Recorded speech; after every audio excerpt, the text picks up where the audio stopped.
Inquiry into allegations of state capture has heard how former South African Airways chair Dudu Myeni was putting pressure on senior executives to do illegal things.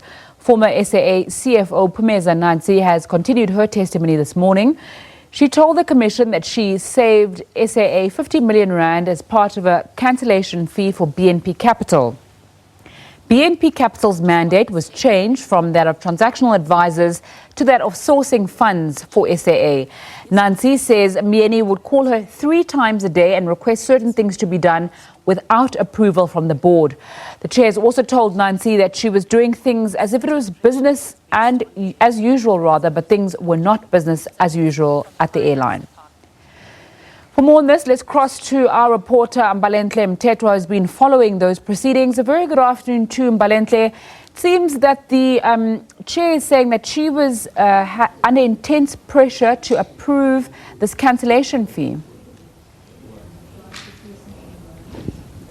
Good afternoon, Zinga. Yes, definitely. We've heard the former CFO detailing how much pressure she was under at the time when she was asked to motivate for the approval of this 49.9 billion rand cancellation fee. And she's also detailed how she would get as much as 3 phone calls a day, and she would get phone calls. In the phone calls, Dudu Myeni would tell her that, you know, she had to approve this cancellation fee because if she hadn't, BNP would sue SAA. And she also made it seem as though Nhantsi was basically dragging her feet around the matter and she was not following instructions. And she says she told the chair and the commission that she was under a tremendous amount of pressure to approve this 50 billion rand cancellation fee. She also told the commission was also told that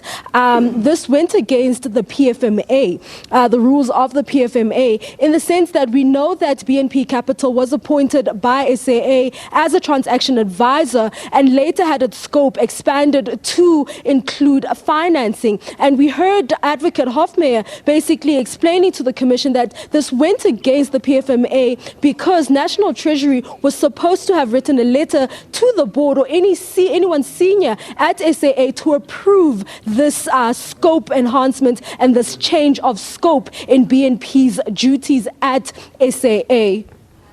Mbalenhle, it seems as though the former CFO, my apologies for saying chair earlier on, was talking a lot about the pressure that she was under from Dudu Myeni. Yes, she did. She spoke about the amount of pressure, and she basically alludes to the fact that the pressure was not only from Dudu Myeni but also from his advisor. We heard, not her advisor rather, we heard yesterday about Masocha Mngadi, who was Dudu Myeni's advisor but was not on SAA's payroll. And she basically explains that this whole cancellation fee describes this whole cancellation fee as an elaborate scheme that was orchestrated by Mngadi and Myeni to enrich themselves. And, you know, she said that she realized this upon hearing one of the witnesses that the commission heard from last week.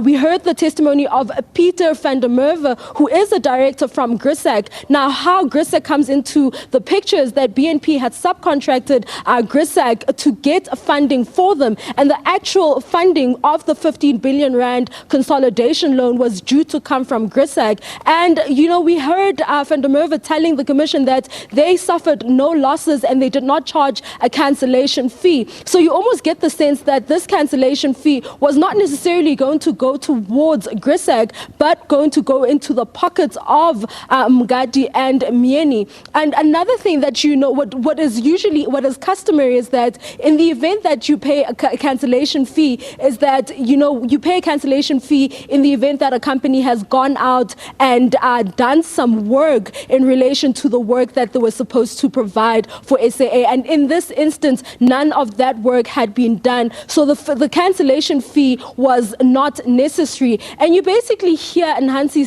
telling the commission that she tried very hard and she acted in the best interest of the company as she was expected to and as she was supposed to, because she tried, even despite having approved rather approved and written motivation to approve this payment, she did try and go against Dudu Myeni and tell the board not to approve this amount of 50 billion rand. And she was basically saying that upon finding out that,